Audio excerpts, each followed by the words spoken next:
This is Not Worth Living, a podcast that features creatives interviewing themselves with a preset list of questions.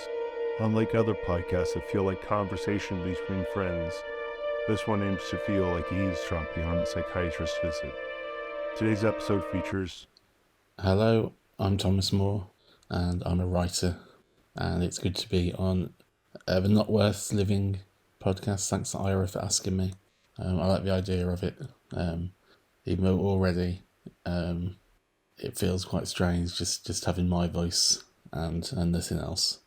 So we'll see how it goes. I'll just stick to the questions, and I've not really looked through them kind of on purpose, really.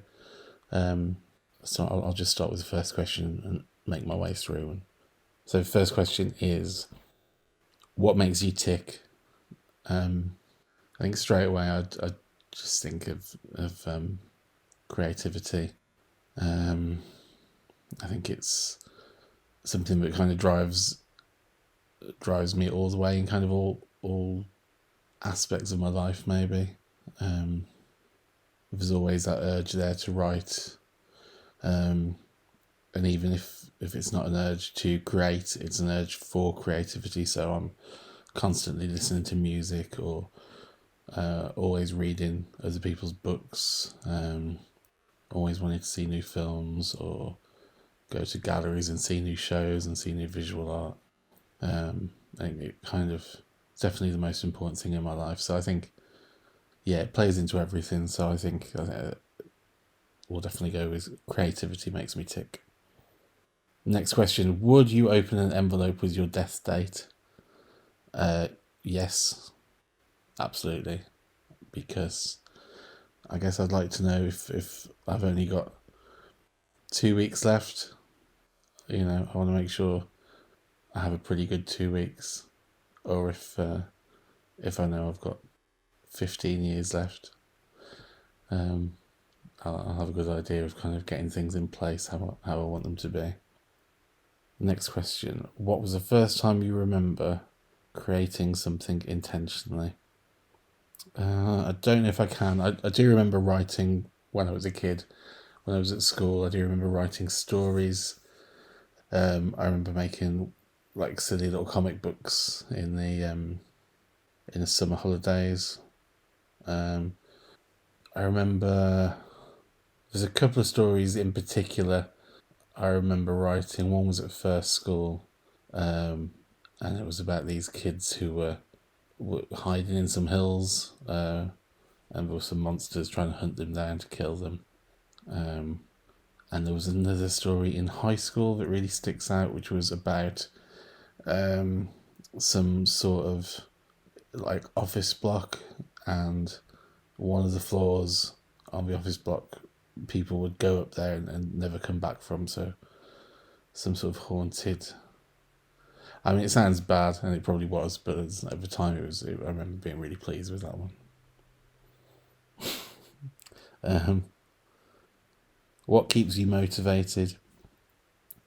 I don't know. I think I'm quite lucky. I'm very strict with my routines with writing. And I think that probably helps me, the fact that I don't stop writing. But also I kind of feel like I don't need to be motivated, because like writing is something that like I love to do, that I want to do. It's not a chore. It can be difficult for people to find time to create things. I think that's the difficult part sometimes, and people are really tired from work or other aspects of their life. But for me, like, there's never no motivation. It's not a struggle to want to create art. Who inspires you at the moment? Oh God. Now, this is where I probably should have looked at the questions first, and I could have made a list. There's so many. I think, yeah, there's so many good writers, so many artists, musicians at the moment.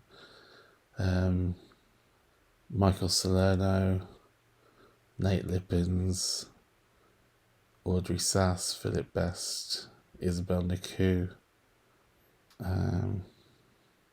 just loads, and I don't want to offend anyone by not mentioning them, but I think there's amazing stuff around. Have a look at my Instagram, and books I always list on there as things I've read. So if you go on there, you'll see a ton of stuff that I've been enjoying. That's probably easier than me fumbling around and forgetting to name people. Next question. What's your latest project? My latest project is my 5th novel, which is called Your Dreams, and it's just come out now, so it's available now in America from Amphetamine Sulphate Press, and it will be released in the UK on the 26th of May.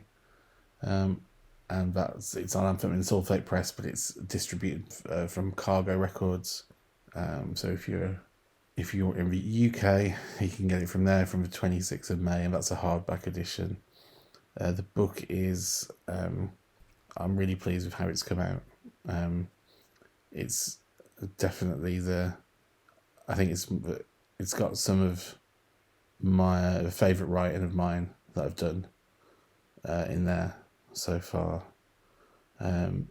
Everyone will react differently to a piece, obviously, but for me at the moment, like I kind of reread it a couple of times recently for the proofing and various stages of the publishing process. I finished it last year, end of last year, and I've reread it a couple of times recently. I'm really pleased with what's in there.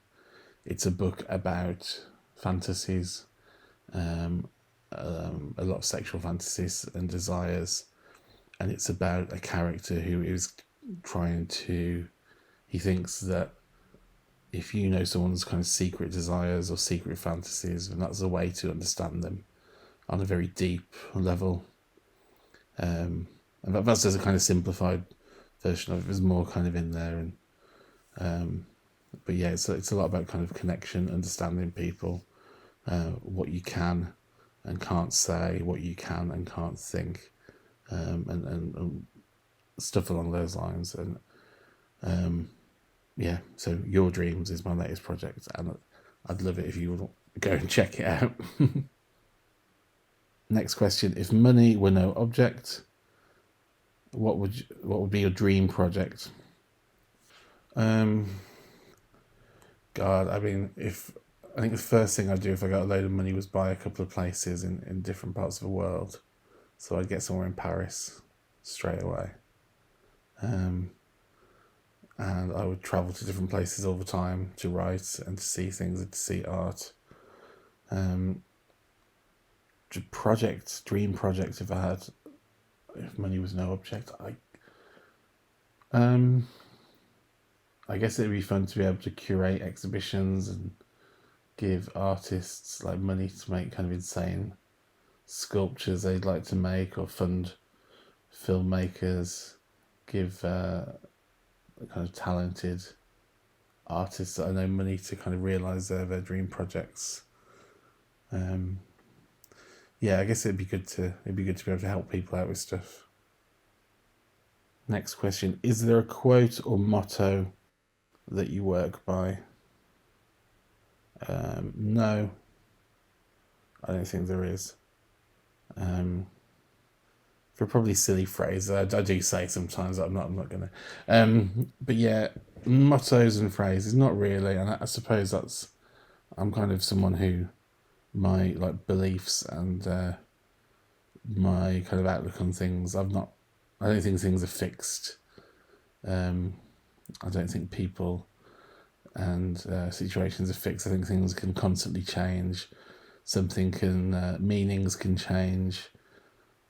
Something can mean one thing 1 minute, and then your understanding of it can change given different circumstances. So I think a motto or a quote might kind of feels like pinning something down too much. Or maybe I'm just thinking about this in the wrong way. Who knows? Next question: would you be friends with yourself? Yeah, 100%. I think I am one of my best friends. I'm one of my favourite people to spend time with. I don't know if it does sound weird. It doesn't sound weird because I know it's true.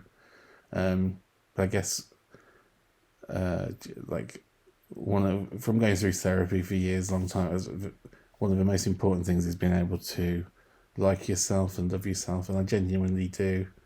And I know what my flaws are. I know what there's some good things about me. But yeah, I'm very happy in my own skin, very confident. I think that's come as I've grown older. Yeah, I'm very happy. I'm sat, even though it's strange interviewing myself, I'm very happy just sat here being on my own. I like sitting on my own, listening to music on my own. I think I've got good taste. Yeah, I get on with myself very well. I'm one of my best friends, in fact. So would you be friends with yourself? I already am, yes. There's a couple of questions left, 2 more. Hopefully it hasn't been too painful for you to listen to me whining on. What do you do differently from other people? Ooh, no, that is hard. I guess, I mean, who are other people? And what do I do different? I don't know. I kind of think other people, I don't know, what do I do differently? I don't know what other people do.